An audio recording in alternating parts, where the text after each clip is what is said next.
कब से तुम्हारी कॉल का इंतजार कर रहा था। आज कोई तस्वीर ही नहीं भेजी तुम। I even message you but nothing. नहीं भेज रही मैं, और वैसे भी अभी रेडी नहीं हुई हूँ मैं, तो ना ही करो, इंतजार बेहतर है। ओह, तो अब तड़पाया जाएगा। आ क्यों नहीं रहे तुम शादी में? आने के बारे में ये सिचुएशन है कि सोच रहा हूँ मॉम के वापस आने का इंतजार ही कर लेता हूँ। इस तरह मुंह उठा के तुम्हारे फैमिली फंक्शंस पे आऊँगा तो शायद तुम्हारी फैमिली को अच्छा ना लगे। लेकिन कल तो तुमने मुझसे प्रॉमिस किया था। आई नो, प्रॉमिस करते वक्त ये दिमाग में बात नहीं आई थी। अच्छा सुनो, जब अपने फैमिली फंक्शन से फ्री हो जाओ तो मुझसे मिलना, हाँ प्लीज, आई एम वेटिंग। जरूरत नहीं है इसकी।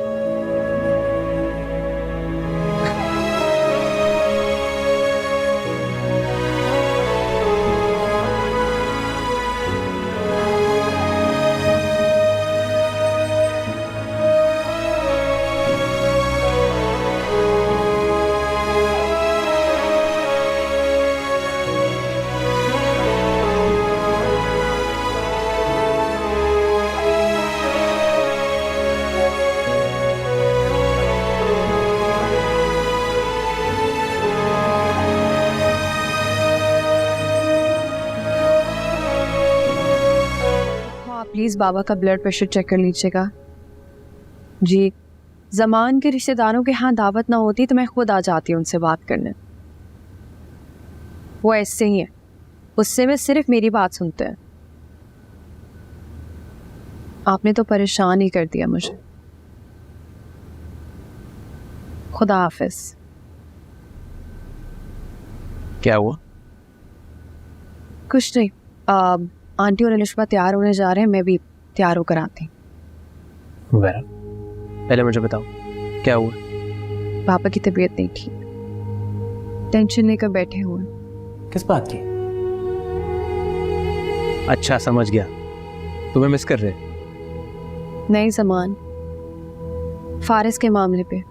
वो चाहते हैं कि समन और फारिस की शादी हो जाए, और फारिस शादी के लिए राजी ही नहीं है। और पुप्पो उनके एटीट्यूड की वजह से इतनी परेशान है, कह रही है कि मैं अभी आकर उनको समझाऊं। हाँ तो ठीक है, हम दावत पे जाने से पहले अंकल की तरफ चले जाते हैं। लेकिन आंटी और अलिशा है ना हमारे साथ। कोई मसला नहीं है, वो लोग ड्राइवर के साथ चले जाएंगे, हम लोग बाद में ज्वाइन कर लेंगे उन्हें। अच्छा ठीक है, लेकिन पहले आप जाके आंटी से पूछ लें, उन्हें बुरा ना लगे। अच्छा मैं पूछ लेता हूँ, तुम जाके तैयार हो जाओ। ठीक है।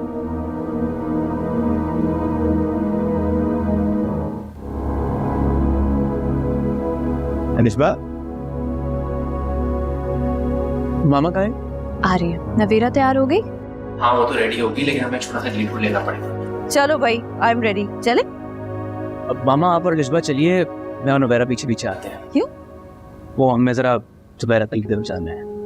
वहाँ सब दावत पे हमारा इंतजार कर रहे हैं जमान। तो हमें ज्यादा देर नहीं होगी, टाइम से पहुंच जाएंगे।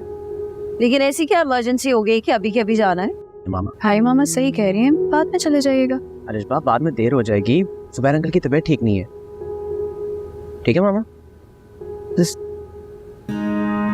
इट्स ओके मामा, मैं ड्राइवर से कह देती हूँ हम चलते हैं, भाई भाभी आ जाएंगे। वह बेटा खानदान में दावत है, अलहदा जाते हुए अच्छे लगेंगे हम लोग। मामा इमरजेंसी है, वो ठीक कह रहे हैं ना भाई, बाद में देर हो जाएगी। ये सब जो है ना, ये जुबैर की कारस्तानी है, बहुत चालाक आदमी है। बावर कराना चाह रहा होगा कि मेरे बेटे को कम्प्लीटली कंट्रोल करता है। अरे मामा ऐसा तो। अच्छा चलो लीव इट, बुलाओ उसको, आई एम वेटिंग। अच्छा किया हम लोग पहले अंकल की तरफ से हुआ है, देखो अब कितनी देर हो गई। हाँ लेकिन मुझे लगता है कि आंटी को अच्छा नहीं लगा, दावत पे भी रिजर्व सी थी। नहीं वह मैं तुम्हारा। आपने बाबा की तरफ जाने से पहले उनसे इजाजत ली थी ना? तो मेरा तुम बिला वजह परेशान हो। अगर हम पहले अंकल की तरफ ना जाते तो तुम सारा वक्त परेशान रहती।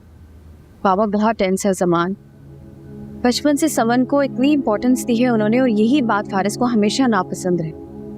तो मेरा तुमने तो कहा था कि समन ने बचपन में बहुत मुश्किल वक्त देखा है, तो फारिस को तो उल्टा उससे हमदर्दी होनी चाहिए। समन और फारिस का बचपन से ही ना अजीब सा रिश्ता रहा है। समन के पापा की जब डेथ हुई इस वक्त समन बहुत छोटी थी, और बाबा ने पप्पू की दूसरी शादी करवा दी और वो कनाडा चली। लेकिन बाबा ने समन को अपने पास रोक लिया था और इतने लाड से रखा कि कहीं उसका फुल कॉम्प्लेक्स था। इसका मतलब समन का बचपन तुम लोगों के साथ गुजरा है? सारा बचपन नहीं, लेकिन हाँ जितने भी साल साथ गुजरे हैं, मैं हर छोटी बात पे इनकी लड़ाई और तकरार होती थी। मुझे तो याद नहीं पड़ता मैंने कभी भी फारिस को खुशी से समन से बात करते हुए देखा हो। इसका मतलब फारिस समन से जेलस होता था। हाँ, क्योंकि बाबा ने हमेशा समन की बात को सेकंड किया है और ये बात फारिस को कभी पसंद नहीं थी, और समन बिना जानबूझ के वो करती थी जिस पे फारिस को गुस्सा आता। और इसी तरह इन दोनों का बचपन गुजरा है। और एक बात बताऊँ आपको, फारिस सबसे ज्यादा खुश कब हुआ होगा? कब? जब पप्पू समन को अपने साथ कनाडा लेकर जा रही थी। सही।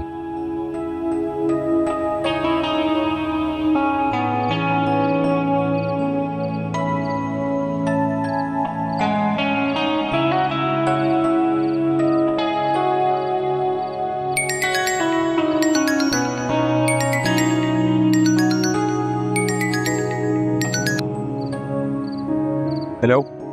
तुम अब तक घर नहीं गए? तुमसे इस हमाकत की तवक्को नहीं थी मुझे। जानते भी हो कि बाबा कितनी टेंशन ले रहे हैं, और ऊपर से तुमने भी देर देर तक बाहर रहना शुरू कर दिया। उनकी टेंशन कम करने के लिए घर से बाहर रहता हूँ। गलत सोच है तुम्हारी, इस तरह मसले हल नहीं होते। जिद और हठधर्मी से हल हो जाते हैं।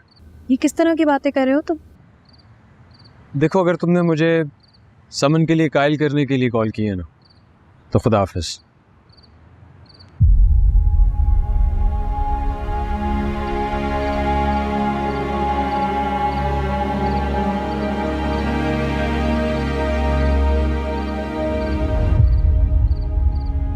कैसी तबीयत है अब तुम्हारे बाबा की?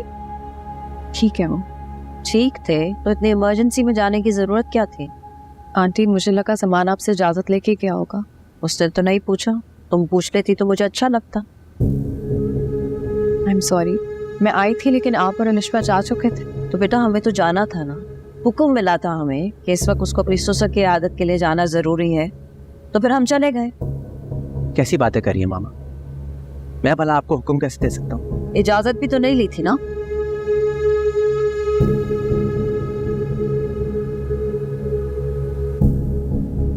जमान, आंटी ठीक कह रही है, हमें इजाजत लेके जाना चाहिए था। नहीं नुबैरा, मामा को तुमसे ऐसे बात नहीं करनी चाहिए। माँ जैसे चाहे बात कर सकती।